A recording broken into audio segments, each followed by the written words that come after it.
जय श्री राम।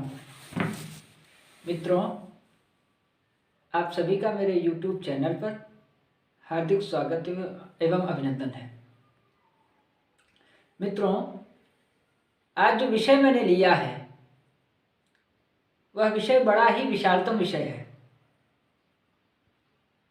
हिंदू संस्कृति की विशेषताएं, ये विषय है।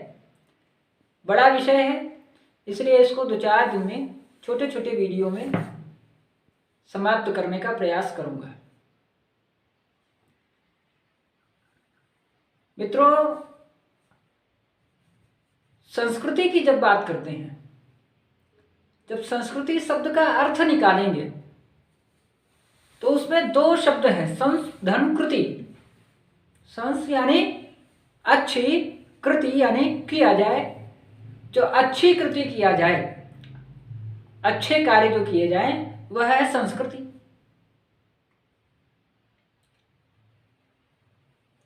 अब जब संस्कृति की बात करते हैं तो 2 शब्द और निकल के आते हैं, प्रकृति और विकृति। प्रकृति क्या है कि व्यक्ति के भूख लगी, हमारे या आपके भूख लगी, सामान्य सी चीज है, भूख लगी और मैंने भोजन किया, यह है प्रकृति। विकृति क्या है कि मेरे भूख लगी, मैंने भोजन कर लिया, लेकिन पड़ोसी ने भोजन किया अथवा नहीं किया, पड़ोसी भूखा सोया है, मुझसे नहीं मतलब, यह है विकृति। अथवा उसे छीन कर मैंने खा लिया, यह विकृति है। संस्कृति फिर क्या है? तो मैं भोजन लेकर के बैठा हूं, 2 रोटी मेरे पास है, तब तक कोई याचक आ गया और वो याचक कहता है कि मैं 2 दिनों से भूखा हूं, आप ये रोटी कृपया मुझे दे दें। अब आपने वो रोटी उस याचक को दे दी अथवा आपने बांट कर खा ली, यह है संस्कृति। इसीलिए कहा जाता है भूख लगना यह प्रकृति है, छीन कर खाना यह विकृति है और बांट कर खाना यह संस्कृति है। संस्कृति शब्द को तो वैसे परिभाषित कर पाना बहुत कठिन है, लेकिन इसके प्रभाव को हम देख सकते हैं, प्रभाव का दर्शन कर सकते हैं।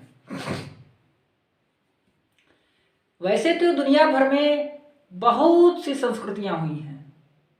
रोम की संस्कृति हुई, मिस्र की संस्कृति हुई, यूनान की संस्कृति हुई, लेकिन वो ज्यादा दिन चल नहीं पाई। कोई भी संस्कृतियां अधिक समय तक स्थिर नहीं रह पाई। कहते हैं यूनान, मिस्र, रोमा मिट गए इस जहां से, कुछ खास है कि हस्ती मिटती नहीं हमारी। कारण क्या है?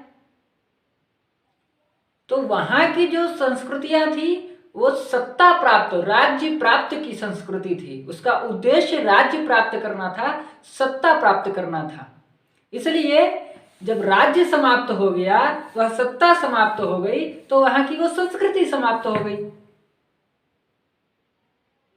चाहे रोम की हो, चाहे यूनान की हो, चाहे मिस्र की हो, राज्य समाप्त हो गया तो संस्कृति समाप्त हो गई।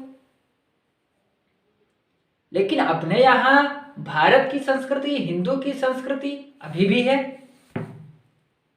हजारों लाखों वर्षों पहले थी, आज है और हजारों लाखों वर्षों बाद तक रहेगी।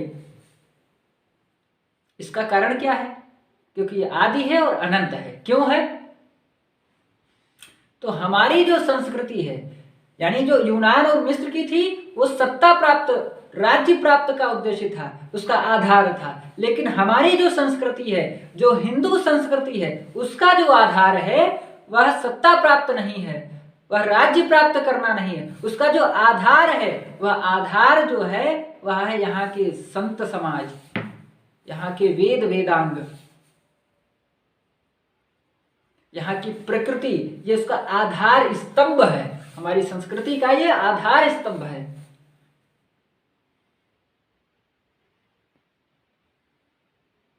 हमारे यहां कहा जाता है अहम ब्रह्मास्मि, मेरे अंदर ब्रह्म है। हिंदू संस्कृति में जीव जंतु पेड़ पौधे वृक्ष सब में ब्रह्म को देखा गया है, ब्रह्म के तत्व के ज्ञान को देखा गया है। इसलिए हम लोग नाग को भी दूध पिलाते हैं, नाग पंचमी वाले दिन हम लोग नाग को दूध पिलाते हैं। पशु पक्षियों को दाना डालने का ये हमारी संस्कृति है। अन्य धर्मों पे तो उड़ करके उधर चली जाए चिड़िया तो सब्जी बना के खा डालेंगे, लेकिन हमारे यहाँ उनको दाना डाल करके पालने का, उनको दाना डाल के खिलाने की ये संस्कृति है। हम वृक्षों की पूजा करते हैं, ये हमारी संस्कृति है। तो ये हमारा आधार है, हमारी संस्कृति का ये आधार है।